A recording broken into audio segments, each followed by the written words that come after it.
Okay, so we're down here with the goats now, and here they are. They're cold and they're hungry, and one of the reasons is because their food is that big bale of hay over there, but they eat to a certain point. They can't get their heads through the fence anymore, and they eat it to where they can't get at it. And so usually one of us has to come down and push some of that hay back out where they can reach it. But I've also brought the bale down, as I said I would, and you can see up the road where I dragged it, that's about a quarter of the road that I brought it down.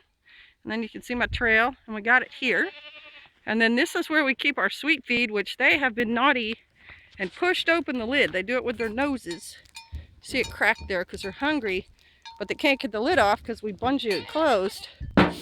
So they've been trying to get in there, but they couldn't, and what they did is got it wet, which doesn't really matter because they'll still eat it. But I'm going to move this a little bit farther over, and I'm going to put that hay bale in where you see these sticks and twigs. That was an evergreen branch that I asked for my neighbor.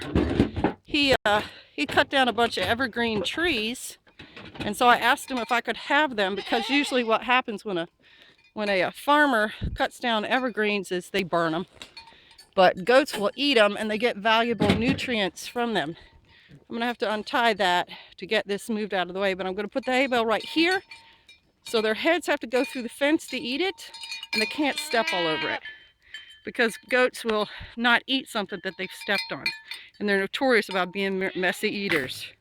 And praise the Father, we have 2 live babies. That's 2 out of 6 born. 4 have died, but we have 2 live babies. One of them is a little spotted guy right back in the back there, eating off a goat that's not even his mama, and the other one's in the house. And those houses are made of containers that you can buy used at a Little Debbie, and we just cut it out. So I better get feeding him because somebody's hungry. And one way to deal, he's usually not very aggressive. He only does this when he is hungry. One way to deal with a billy goat who's doing that is tap his horns. They don't like it. Cut it out. All right, YouTubes. Talk to you later.